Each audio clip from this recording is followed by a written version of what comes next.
현장에는 2주 전에 재미삼아 붙인 야광 스티커들이 빛나고 있었다. 용과 유니콘, 재즈 댄스를 추는 사람과 스케이트보드, 회전 목마와 불꽃놀이, 선인장과 별 따위가 모여 하나의 작고 이상한 세계를 이루었다. 이집트 사람들이 관 안에 그려 넣었다는 그림들은 야광이 아니었다. 과거와 미래의 차이는 소망이 얼마나 선명하게 빛나는지, 고작 그 정도에 불과한지도 모른다. 서윤빈 소설 영원한 저녁의 연인들 중 일부를 읽어드렸습니다. 안녕하세요, 소라 여러분. 문학의 소리를 듣고 전하는 문학라디오 문장의 소리입니다. 저는 우다영입니다.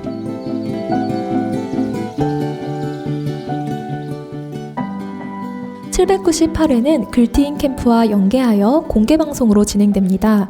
글틴 캠프는 청소년이 다양한 방식으로 문학을 만날 수 있는 장으로 다채로운 문학적 이해와 즐거움을 안겨주고자 2005년부터 개최되어 온 문학 워크숍 프로그램입니다. 공개방송 2부는 서윤빈 소설가, 성현아 평론가님과 함께합니다. 안녕하세요. 안녕하세요. 네.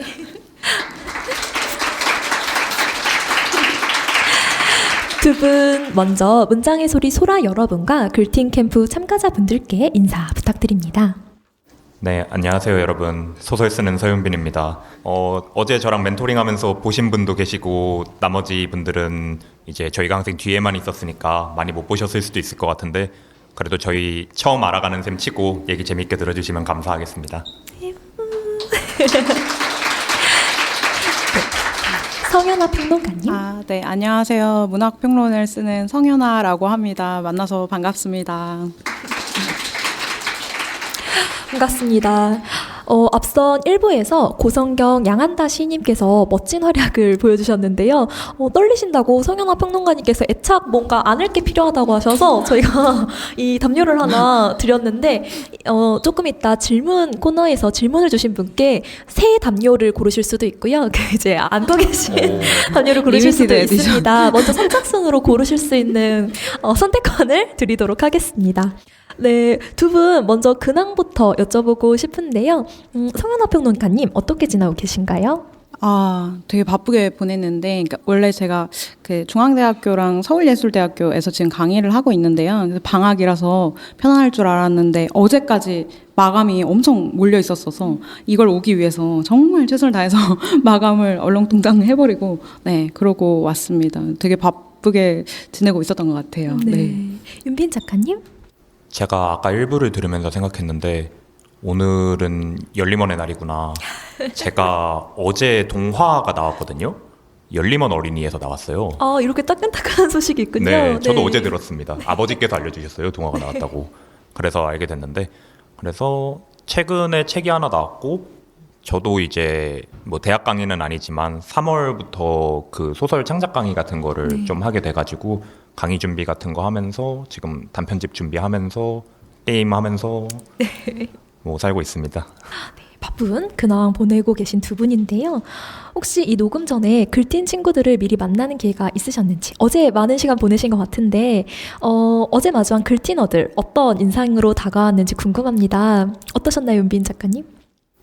어제 봤을 때 저는 되게 놀라웠던 게, 저는 10대 때 글을 써야겠다는 생각도 안 해봤고 글은 약간 우리가 아는 작가님들이 좀 젊은 작가님들보다 나이가 많으신 분들이 많잖아요. 특히 우리가 유명하신 분들 생각해보면은 40대가 넘고 50대가 넘고 그러니까 나 젊을 때는 글을 쓰는 게 아닌가 보다라고 생각하고 있었거든요. 그래서 글을 좋아하긴 좋아했는데 이거 다 사람들이 이렇게 연령대가 있는 걸 보니까 젊을 때는 다른 걸 하고 인생 경험을 쌓아서 나이 먹어서 글을 쓰는 건가 보다 이렇게 믿었어요, 어릴 때. 근데 이렇게 어릴 때부터 글을 이렇게 사랑한다는 확신을 가지고 내가 세계에 어떤 것들을 남길 수 있는지 벌써부터 이렇게 시도해보고 알아보시는 모습을 보니까 세상에는 나보다 훌륭한 사람이 많구나, 내가 더 열심히 살아야겠다, 이런 생각을 좀 했던 것 같습니다.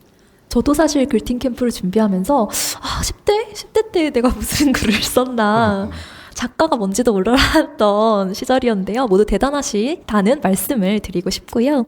상현아 평론가님은 어떠신가요? 아, 네. 저는 일정이 좀 달라서 그러니까 오늘 처음 왔는데 아직 낯서시군요. 네, 그래서 네. 담요를 껴안고 약간, 계시군요. 네, 낯설지만 아까 그 시상식 때 그 수상자분들 그러니까 글도 대상 수상자분 글을 한 편 봤고요. 다윗님의 좀 계신가요? 그냥 안 계신 것 같고 네 그분의 글을 봤는데 너무 잘 쓰셔서 아 대단하다 어떻게 저때 저런 글을 쓸까 이렇게 놀라기도 했고 그리고 수상 소감 이야기 해주실 때도 다 각자 매력이 있고 그걸 언어로 잘 표현을 하시더라고요. 그래서 굉장히 놀라면서 네 배웠습니다. 네.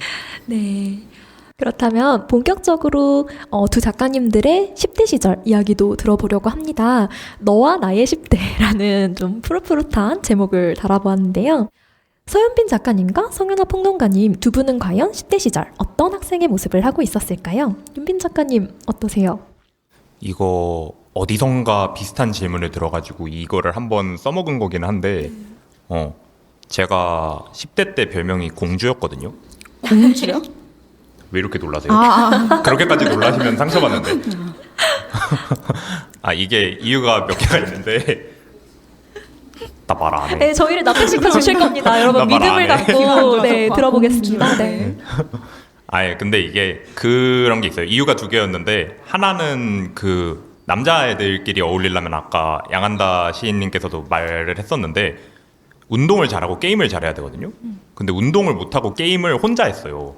그래가지고 이제 친구가 남자보다 여자가 많아가지고 약간 조롱의 의미가 반이 있었고 나머지 절반은 제가 지금도 뭐 말을 엄청 예쁘게 하진 않는데 그때는 말을 진짜 매우 사납게 했거든요. 그래서 공포의 주둥이라고 전자보단 후자가 한 90%쯤 되는 것 같긴 해요. 그 이제 소설 같은 경우에는 수업이 합평으로 이루어질 때가 많잖아요. 근데 합평에서 날선 말들이 많이 오가는 때가 많은데 좀 활약이 있으셨겠어요. 근데 제 합평은 다들 듣고 싶어하는 합평이었어요. 네, 그런 주장을. 정말로. 제가 옛날에 이제 어느 수업에 갔다가 다른 데서 그 수업을 같이 들었던 분을 만났는데 그분의 주장으로는 모두 저와 같은 반이 되고 싶어 했다고. 네, 저희 믿음을 가지고 계속 들어보는데요. 그렇다면 공주님이시니까 합평 때 상처를 주지 않고 정확한 합평을 하는 팁을 아주 짧게 한 두세 문장 정도로 말씀을 해주실 수 있을까요? 이게 인상이나 느낌을 가지고 말하면은 공격이 되잖아요.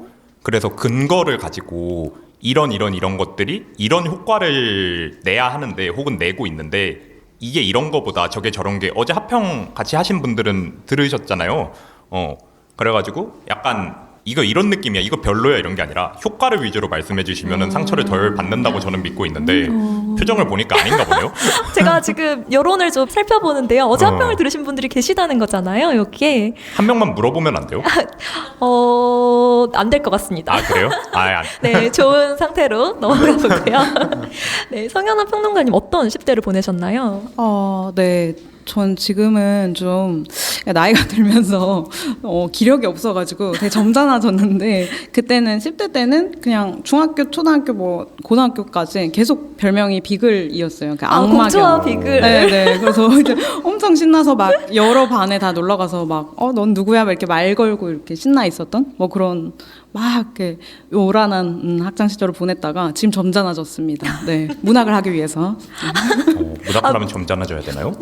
그래도 평론가니까 조금 점잖을 필요가 있겠다. 네. 저희 소설가들이라면 조금 이미지가 좋을 것 같다 해서 이렇게 점잖아졌습니다. 오늘 네. 선생님이셔서 저희가 센터에 앉혀드렸거든요. 그런 거구나. 중심을 잡아주실 분이셔서. 어쩐지 저보고 옆으로 가라고. 아닙니다. 그냥 카메라에 잘 나오라고. 네네. 배치해줬습니다. 그렇다면 당시 두 분을 사로잡았던 가장 큰 고민이 무엇이었는지 기억이 나시나요?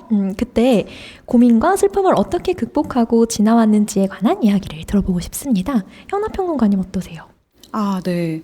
그때 되게 슬픔이 명확하게 있었는데, 저는 그 외국어 고등학교를 나왔는데, 거기가 기숙학교라, 그러니까 휴대폰도 다 뺐고, 휴대폰 아예 없고요. 그리고 집에 한 달에 한 번 갈 수 있어요. 그 외출도 일주일에 한 번 나갈 수 있고, 근데 0교시부터 11시까지를 자습을 다 감독을 해요. 근데 그러면서 그 자습 선생님이 시집을 읽고 있으면 시집을 뺐습니다.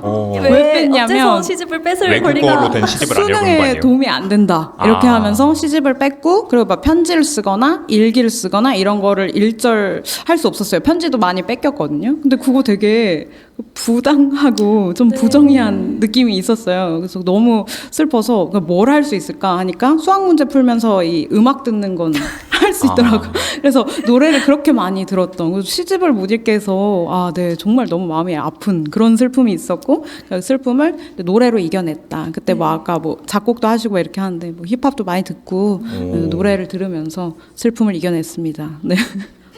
안에 악마견 비글도 있으시고 힙합도 있으신 거네요. 활약 많이 기대하고 있겠습니다.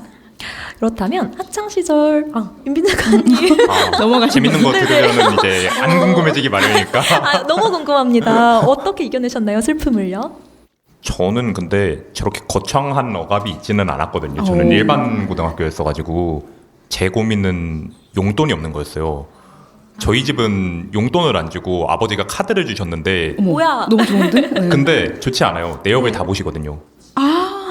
왜 이렇게 억압적인 그 검열이 많았네요. 성장 그러니까 환경이- 나는 되게 부유했는데 부유하지 않았어. 네. 그러니까 PC방 어림도 없고 노래방 어림도 없고 뭐 뭔가 살 때는 책은 살 수 있었죠. 아. 책을 사는 건 자유롭지는 않았지. 막 살 수는 없었지. 그래 문제집을 하나씩 끼워서 이제 끼워 팔기로 사고 뭐 그런 식으로 해야 되는데, 그래서 저는 어쨌든 학생 입장에서는 화수분과 같은 돈이잖아요. 이 화수분에서 어떻게 돈을 빼서 쓸 수 있을까가 항상 고민이었거든요.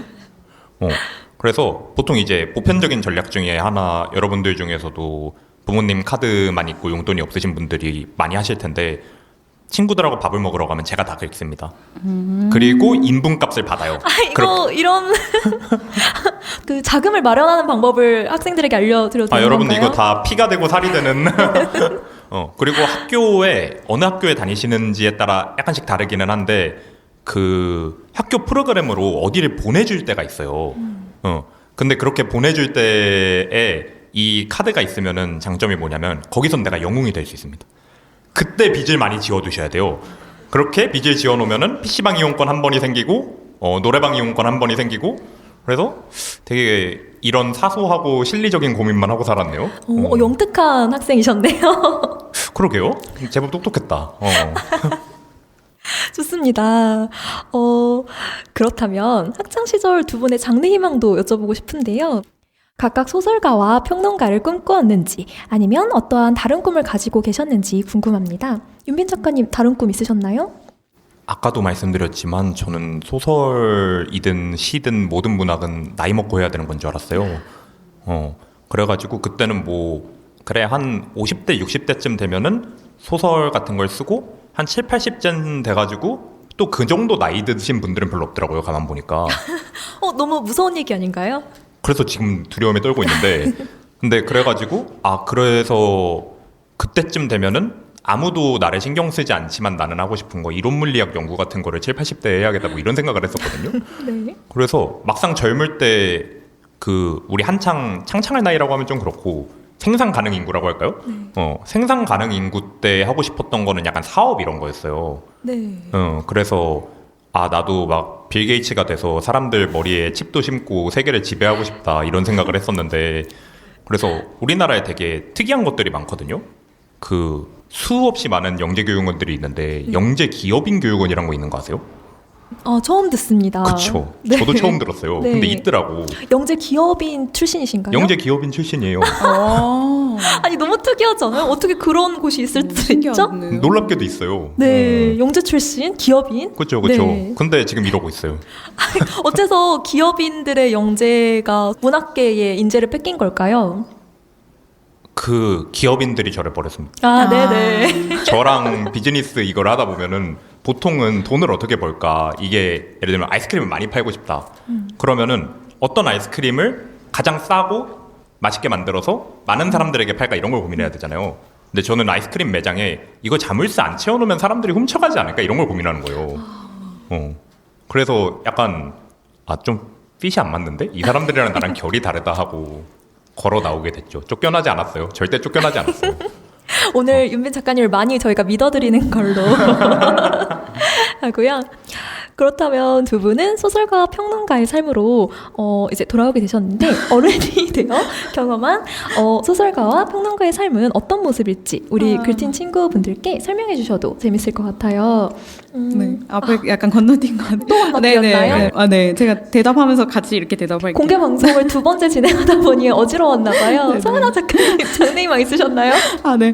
평론가를 꿈꾸진 않았었고, 그때 평론가라는 게 있는지도 잘 몰랐었고, 그래서 나중에 이제 평론이 맞아서 하게 됐는데, 그때도 작가가 꿈이기는 했던 것 같아요. 근데 독특하게 막 시인, 소설가를 이렇게 정하잖아요, 보통은. 근데 안 정하고, 일기에 대한 상을 주는 걸 많이 받아서, 그래서 그냥 뭔가 글? 이렇게 막연하게 생각을 했는데, 잘 맞는 글인 평론을 만나게 된 것 같고요.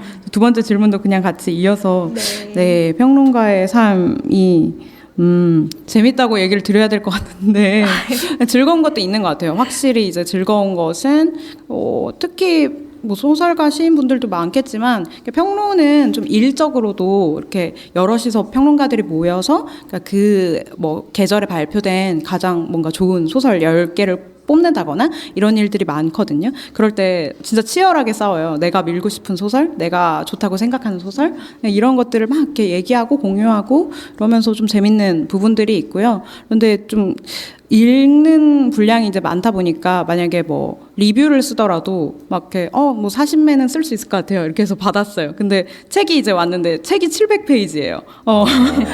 그러니까 되게 힘들더라고요. 그래서 이걸 다 챗GPT야 읽고 도와줘? 그러니까 이걸 다 길게 읽고 쓴 소설가들이 네, 잘못한 거죠. 신간이니까 네. 이제 또 없죠. 챗GPT가 그래서 알 제가 수 없고. 짧게 씁니다. 많이 읽어주세요.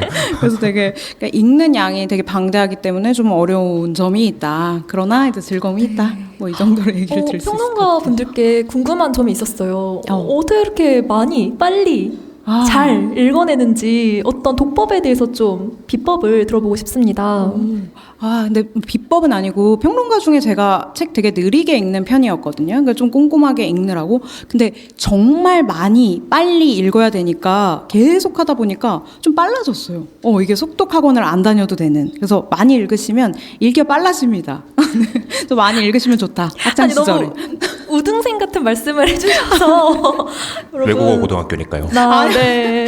저희가 잘 들었고요. 네. 윤빈 작가님 소설가의 삶 재미있으신가요?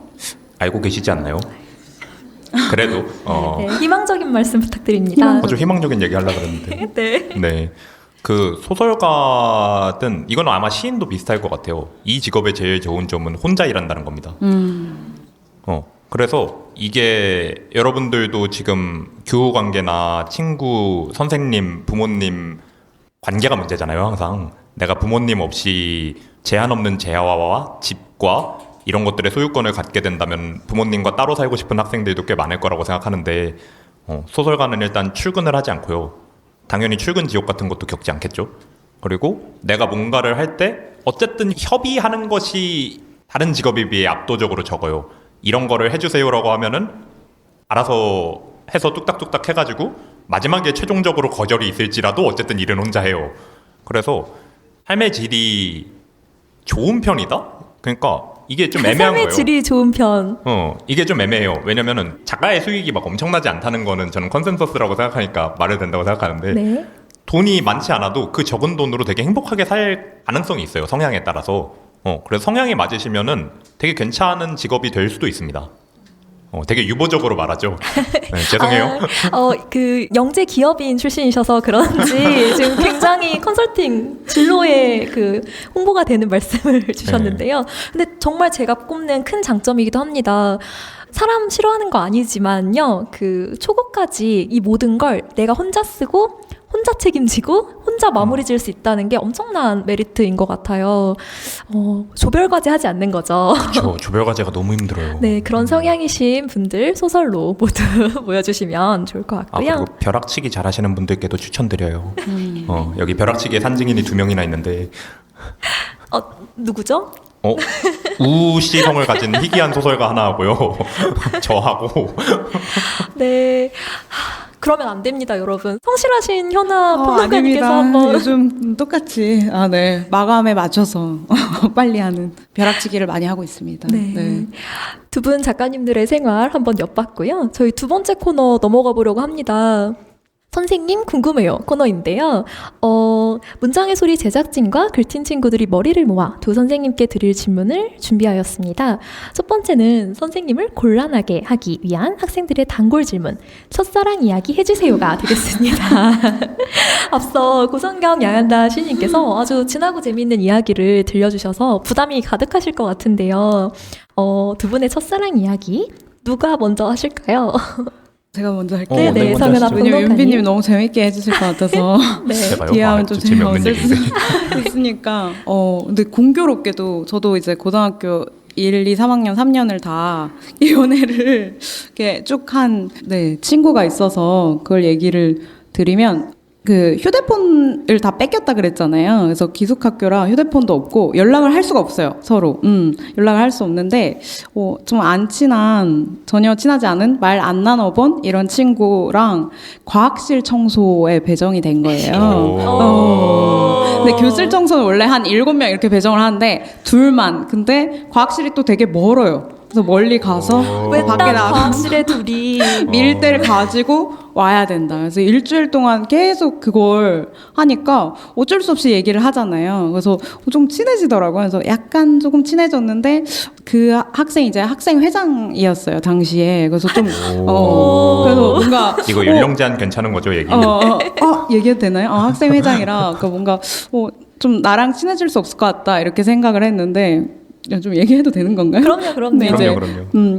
그 자습 감독이 있었다고 했잖아요. 그래서 자습실에서 이렇게 공부를 하는데 다 칸막이로 이렇게 돼 있어요. 그래서 누가 자습실에 없는지 보기 되게 어려운데 제가 한번 너무 아파서 이제 양호실에 누워 있다가 자습실에 짐을 챙기러 이렇게 올라가고 있는데 막 이렇게 아비 교환인데 갑자기 그 친구가 이렇게 와서 딱 길을 가로막더라고요. 갑자기 가로막고 어떻게 벽을 쳤나요? 아니 벽을 치지 않았습니다. 그냥 계단에서 올라가고 있는데 이렇게 내려오면서 길을 가로막아서 계단 씬이었던 거거든요. 네, 계단 위아래로 씬입니다. 이렇게, 네. 그래서 너무 이렇게 당황해서 그래서 저도 머쓱해서 뭐지 이랬는데 왜 자습 안 왔냐고 이렇게 물어보더라고요. 그래서 아파서 안 왔다 이렇게 하고 근데 안 비켜주고 말 없이 가만히 있어요. 그래서 그냥 너무 머쓱해서 걱정했냐 막 이렇게 말을 했는데 갑자기 자습 시간 내내라고 얘기를 하더라고요. 와. 죄송합니다. 제가 소리 질러서 죄송합니다. 제가 너무 그래서 이제 긴장시들어서, 네. 그 감성으로 이제 결국 만나게 됐고 그 자습실에서 기숙사 가는 길이 계단으로 가는 길이 있고 막 이렇게 뺑뺑 돌아가는 길이 있어요. 거기를 그때 커플길이라고 불렀는데 커플길로 다니게 됐습니다. 네. 끝입니다. 포인트가 몇 개죠, 여러분? 포인트가 있습니다. 근데 제가 지금 뭔가 못 견디는 건 아닌데요. 저도 좀 항마력이 잠시 좀 딸리긴 진정해야 하는데 근데 정말 과학실부터 시작해서 층계의 장면과 자습 내내 자습 내내 마음에 새겼고요. 그럼 그 친구와 얼마나 교제를 하셨을까요? 네, 그 고1 때부터 이렇게 해서 3년 만났고 대학교 저는 졸업식 때 헤어지지 않았습니다. 네, 대학교에 왔는데 대학교에 되게 멋있는 분들이 이렇게 많더라고요. 그렇게 되었다. 네. 자습을 하지 않게 되니까 헤어졌네요. 미안하다. 어떻게 네, 넘어가겠습니다. 어떻게 지금 많은 청소년들에게 그 시작과 끝을 다 알려주셔서 지금 마음을 네. 근데 대학 가면은 많은 게 변하죠. 네, 많은 게 변하니까. 기대됩니다. 소유미 작가님 첫사랑. 근데 저는 사실 이분들이 이렇게 다 애절하고 러브 코미디스러운 거를 해올지 몰라가지고 사실 제 천년대는 완전 코미디거든요. 기대됩니다. 장르 재밌어야 될 변화할 텐데. 만해요. 이쯤 되면. 네. 그러니까 아니 왜 그러냐면은 저는 정략 연애였어요. 정략이요? 정략. 집안의 정략? 그러니까 집안의 정략 같은 거는 아니고 되게 기묘한 거였는데 어디 어떻게 뭐 됐냐면 후계자신가요? 후계자신가 보다. 아까 기업인이. 가업이 있긴 해. 가업이 있긴 해. 가업의 후계자. 네네. 아니 뭐 대단한 그런 건 아닌데 근데 이제 뭐였냐면 어느 날 갑자기 엄마가 저한테 말을 하는 거예요. 얘가 너 좋아하는 거 아니에요. 근데 좀 이상하잖아요. 이걸 왜 엄마가 말해줘? 나는 걔랑 같은 반도 아니고 아는 사이도 아니었어요. 그래가지고 엄마가 얘가 너 좋아하는 거 알아? 하고 얘 번호를 주는 거예요. 와, 엄마가 응. 소개시켜준. 그래가지고 이게 뭔가 싶은데 어쨌든 엄마가 번호를 줬잖아. 연락은 해봐야 될 것 같아서 연락을 했거든요. 그랬더니 얘가 날 모르는 거예요. 그럼 어머니가 그냥 점 찍은. 나도 뭔지 모르겠어. 나중에는 이제 알고 보니까 그쪽 어머니랑 우리 어머니랑 얘기가 됐는데 걔가 마음고생을 되게 많이 했대. 반이 다르고 그리고 제가 워낙 싸가지가 없어가지고 얘한테 말을 못 걸겠다 그랬다는 거야. 공주니까. 어떤 공주셨길래 그런 거죠? 저 공주인데 그 칼 차고 다녀가지고 그래서 저 말 걸면은 이제 샥 그런데 도대체 진짜 왜 칼인가요? 아니요. 저희가 이렇게 순진하고 공부 잘하는 성현아 평론가님을 모시고 미안해요. 저 진짜? 일상노동이라서 미안해요. 그래서요. 네. 그래서 연락을 했습니다. 그래서 연락을 했는데 이제 걔가 누구세요? 막 이러는 거야. 그래가지고 엄마한테 소개받았다고 뭔가 자존심에 말이 안 떨어지는 거예요. 그래서 내가 먼저 좋아한다고 했어요. 멋지다. 아니 되게 상황이 이상한데 이게 정당화 시킬 수 있는 뭔가가 없었어. 나는 너를 알고 너는 나를 모르는데 이게 뭔가 상황이 우리가 연애를 해야 될 것 같은 상황이니까 좋아한다고 했어. 그래서 근데 또 웃긴 게 걔는 모른다면서 냉큼 받았다. 그래서 마음에 들었나 봐요. 아니 그 아까 백스토리가 있었잖아요. 그래가지고 아 그래? 나는 너를 잘 모르는데 좋아 사귀자. 약간 이렇게 해서 사귀게 된 거예요. 몇 살 때냐고 질문이 터져 나왔는데요. 이게 중1 때예요. 뭐야? 잠깐만요. 되게 여러분 빠르다. 제 상상은 그래도 고2였는데 아니 그냥 중딩이니까 성립할 수 있는 거지. 너무 귀엽네요. 네. 그래가지고 중학교 때 그렇게 해서 사귀게 됐거든요. 그래서 근데 졸업식 이제- 날 헤어지고 고등학교 땐 다른 분을 만났나요? 졸업식 전에 헤어졌고 고등학교 때 다른 분을 만나긴 했는데 근데 이제 그렇게 사귀고 둘이 이제 처음 만난 게 사귀고 처음 만났거든요. 사귀고 처음 만나서 그냥 냅다 데이트를 했어요. 그래서 냅다 데이트하면서 시내를 돌면서 서로 이제 알아가기 시작했는데 되게 기분이 이상한 거예요. 나는 그때 도대체 엄마가 왜 그랬을까라는 생각을 하면서 걔랑 걷고 있었고 그 친구는 저는 그때는 몰랐거든요. 그 상대를 좋아하면은 음식을 조금 먹게 된다는 거를 그때 몰랐어요. 로맨틱한데요? 뭐야? 그래서 중2가 식욕을 이렇게 자제하기 네, 어렵잖아요. 어려운데. 같이 먹는데 그 친구가 진짜 세모이만큼 먹고 80%를 남기는 거예요. 그래서 나는 그날 과식을 했어요. 남길 순 없으니까. 그래서 과식을 하고 돌아와가지고 집에 와서 속이 너무 아프고 힘든데 얘가 오늘 너무 즐거웠고 다음에 또 보자라고 하면서 갑자기 가정통신문을 보냈어요. 에? 가정통신문이요? 네. 왜죠? 가정통신문에 그 학교에서 일본 여행 보내주는 프로그램이 있는 거예요. 네. 그래서 여행을 이걸 같이 신청해서 가자. 여기를 같이 가자. 야, 중2 때 해외 그러니까. 세상에 해외부터 나가는 그래서 이제 부모님을 잘 설득해서 같이 가서 이제 배가 있잖아요. 그래서 애들하고 잘 말해가지고 배에서 방을 바꿔서 걔랑 같이 방을 썼어요. 잠깐만요. 여러분 잠깐 제가 말해도 되는 건지 여쭤볼게요. 건전한가요? 네? 그래도 되는 건가요? 그렇게 그래도 방을 되는 바꿔도 되는 거냐고요? 건가요? 근데 저는 여러분 항상 말씀드리는 거지만 선을 넘으시면 안 됩니다. 저는 방은 같이 썼는데 뽀뽀만 했어요. 네? 저희 실장님이 잘 안 웃으시는데 지금 웃으셨어요. 아 그래요? 저희 들어가도 될까요, 피디님? 네. 네. 귀엽죠? 네, 그렇습니다. 뽀뽀만 했어. 네. 네. 뽀뽀만 하고 이제 학교에서 가는 거잖아 또. 네. 그래가지고 잘못되면 큰일 나니까 뽀뽀만 하고. 네? 근데 이제 뭐가 많네요. 아까 팻말이 하나 지나가서 여기까지만 해야 될 것 같아요. 네. 저희가 사실 질문 정말 많은데요. 이 두 번째 코너는 이 질문 하나로 다 채웠어요. 그래요? 시간을. 큰일 났네. 날찬 시간이었던 것 같고요. 다음 질문으로 넘어가야겠습니다. 네. 방과 후 문학의 발생 코너로 넘어가야 될 것 같아요. 네.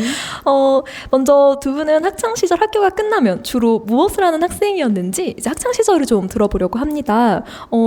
학교가 끝나면 뭘 하셨나요? 윤빈 작가님. 저는 지금 생각하면 굉장히 후회되는 일을 했어요. 아까 안다 작가님이 게임하셨다 그랬잖아요. 네. 저도 게임을 했거든요. 근데 저는 그때 그 학창 시절 때 자존감이 너무 낮아가지고 항상 뭘 했냐면, 여러분 롤 해보셨나요? 롤을 하면은 원래 10명이 모여야 되잖아요. 10명이 모여야 돼요. 5대5로 하는 게임이거든요, 원래.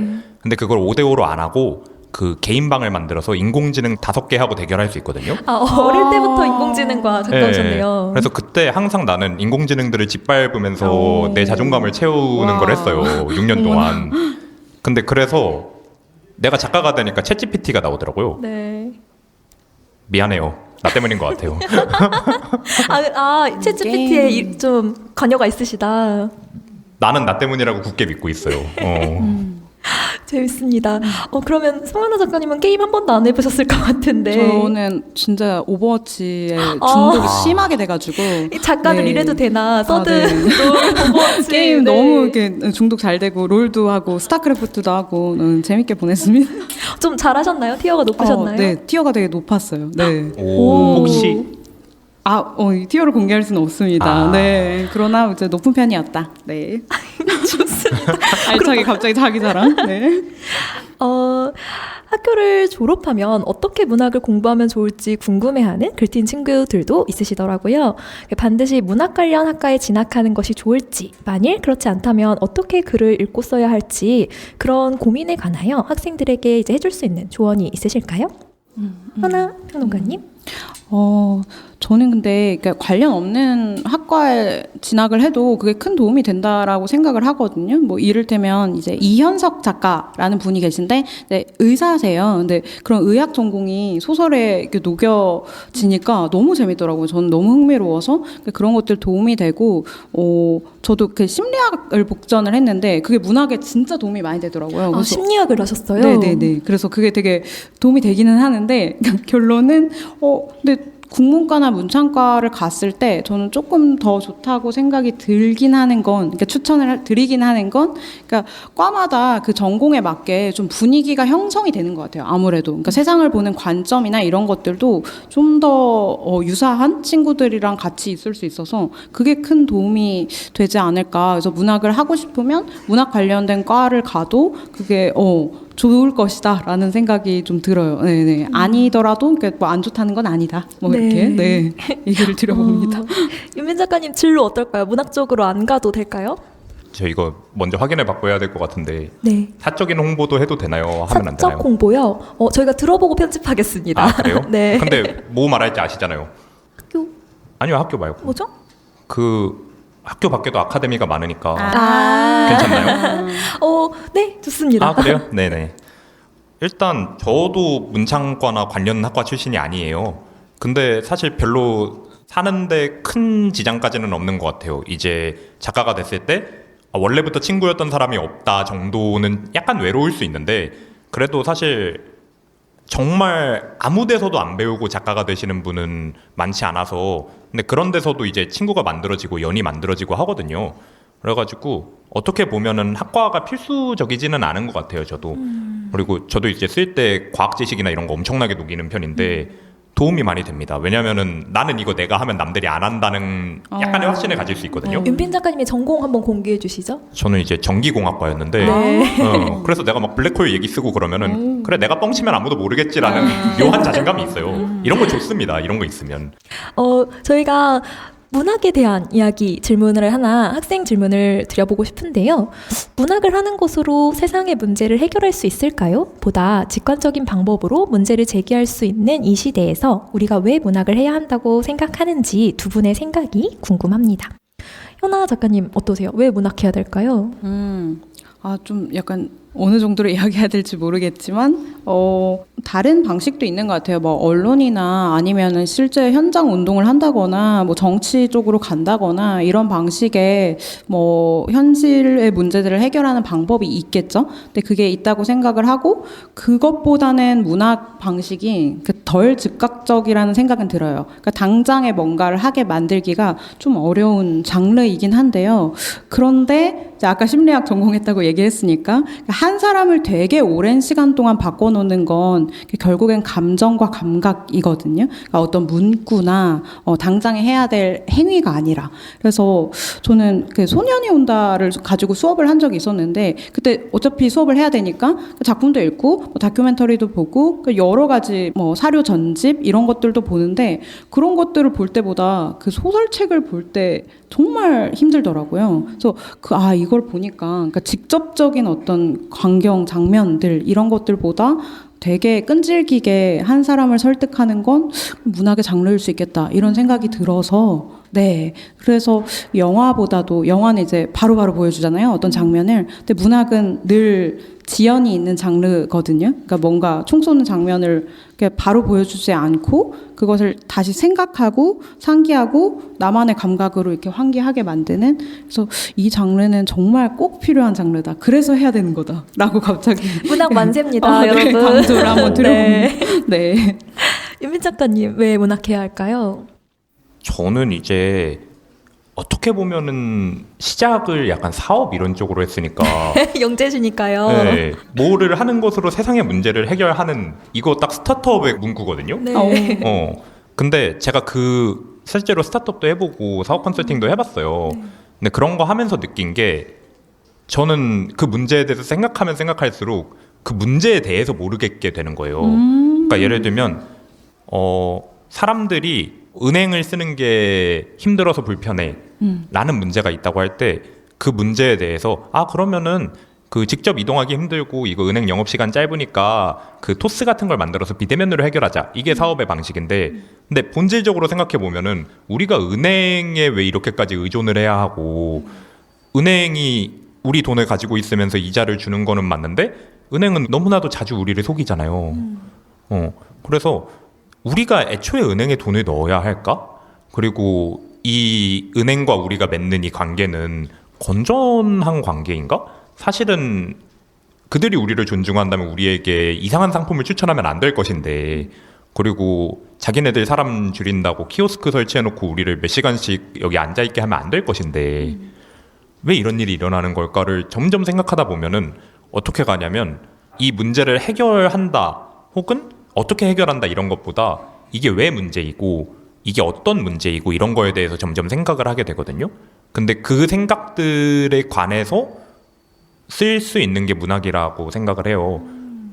그래서 어떻게 보면 그거죠. 더 좋은 문제를 던지는 것 그리고 문제를 첨예하게 마주보는 것 그런 것들을 하기에 있어서 문학이 되게 좋은 장르라고 생각을 해요. 영화 같은 데서도 어떤 의미에서는 문제 자체를 던지는 거는 문학보다 약한 면이 있거든요.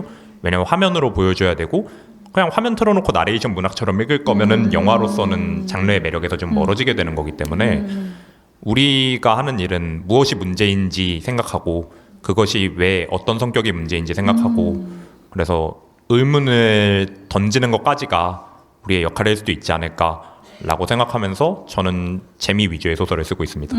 네. 저희 짧게 두 분의 강의 들은 것 같죠? 마지막 질문을 잘 드린 것 같고요.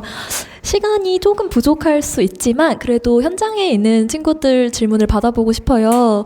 네, 한번 저기 연보라색 친구님께 한번. 안녕하세요. 저는 시를 쓰고 있지만 평론가의 꿈도 꾸고 있어가지고 성련아 평론가님께 기회가 되면 꼭 질문을 드리고 싶었는데요.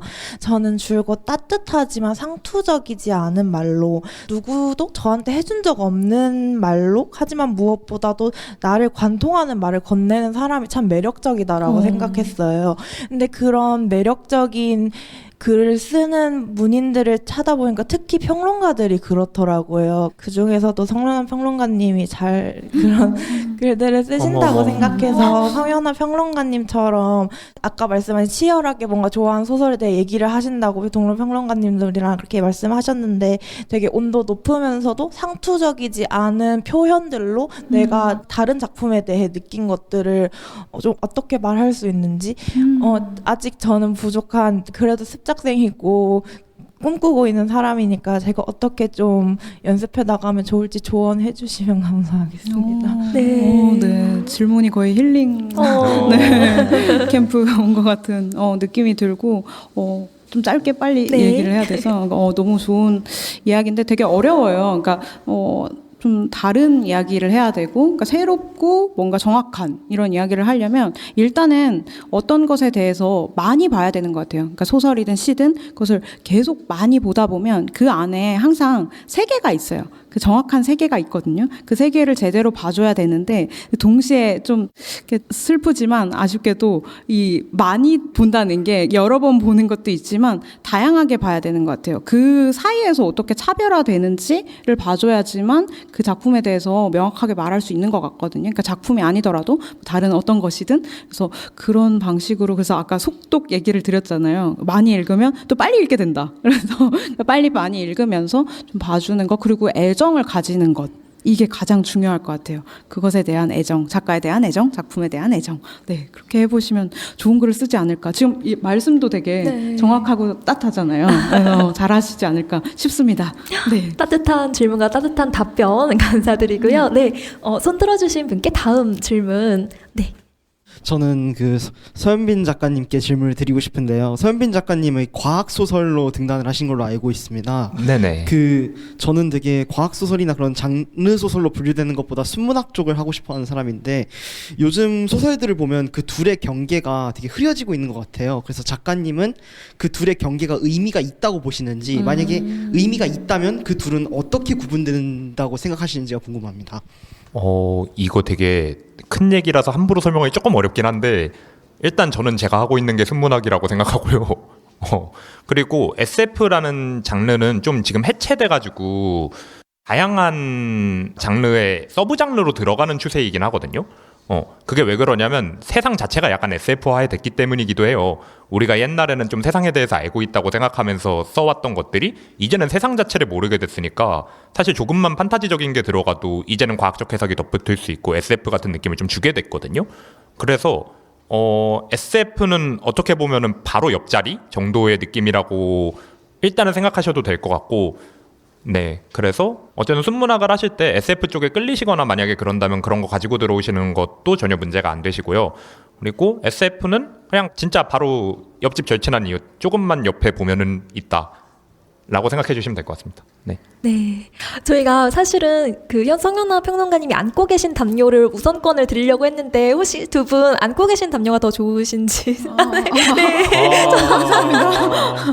네, 첫 번째 질문자님께는 안고 계신 담요 그리고 짧게 세 번째 질문 하나만 더 받아보려고 합니다. 먼저 들어주신 저는 일반 인문계고 다니는 고등학생인데요. 제가 요즘 평론 책을 좀 읽고 있어요. 산문책을 읽고 있는데 참 이 작은 세계를 문장 안에서 어떻게 발견하는지 정말 대단하신 분 같다라고 생각이 드는데 그렇게 발견하기 위해서는 많은 아픔과 탐구를 하기 위해서 많은 생각이 있으실 것 같은데 그거에 대한 평론을 하시면서 어려운 점이 있으신지 좀 궁금합니다. 뭐 고충이라든지 그런 점이 좀 많이 궁금합니다. 네. 너무 좋은 질문이고요. 진짜 제일 힘들 때는 어떤 때냐면 막 등단한 지 몇십 년 되신 어떤 소설가 혹은 시인에 대해서 써야 될 때 그 전작을 저는 좀 다 읽으려고 하거든요. 근데 다 읽으면 진짜 너무 책이 많아요. 그래서 그거를 다 읽고 봐야 될 때 근데 시간은 한정적이잖아요. 막 한 달 이렇게 주니까 그래서 그 안에 읽어야 될 때가 너무 정신없고 힘든 것 같고 근데 다만 그렇게 계속 보다 보면 이 사람이 뭘 하려고 했는지가 너무 알게 되거든요. 그래서 그 다음 것들도 잘 읽어지는 것 같아요. 오히려 그 다음 작품이 나와도 이 사람은 이런 걸 하려는 사람이니까 이런 이야기를 하는구나 이런 개연성이 이제 보이는 거죠. 그래서 좀 그런 점이 좀 그래도 읽기를 많이 해야 된다. 이게 가장 힘든 것 같고요. 그리고 평소에 생각을 많이 하려고 노력을 하는 것 같아요. 그러니까 비판적인 부분들 보려고 여러 세계에서 뭐 아주 작은 일이라도 좀 오래 곱씹으려고 한다. 네, 그렇게 하면서 좀 고충이 있고 또 기쁨이 있는 것 같습니다. 네, 감사합니다. 네. 아주 간단하게 잘 말씀을 해주셨고요. 다행입니다. 저희가 마칠 시간이 와서 그래도 오늘의 소감을 한번 들어보고 마치려고 합니다. 이렇게 새로운 장소에서, 캠프에서 여러 친구들을 만나서 이야기 나눴는데요. 오늘 어떠셨나요? 윤빈 작가님. 네, 여러분 호응 잘해주시고 이 썰렁한 얘기에 너무 박수도 잘 쳐주시고 해서 너무 감사하고요. 이따가 여러분들이 무대에 올라오시는 걸로 알고 있는데 저도 호응 잘해드리겠습니다. 네. 박수 한번 드릴까요? 네. 네.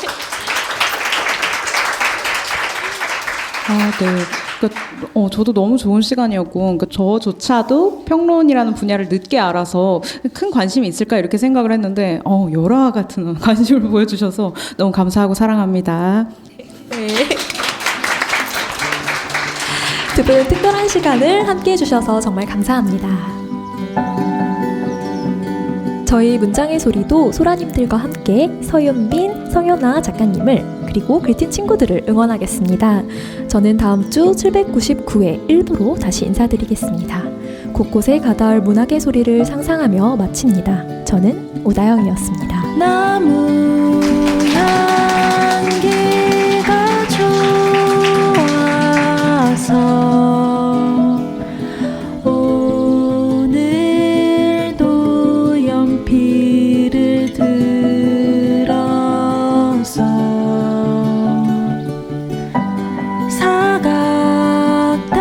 사각대는 소리 귀 기울이다 반가운 소식에 고개 들면 문학 라디오 문장의 소리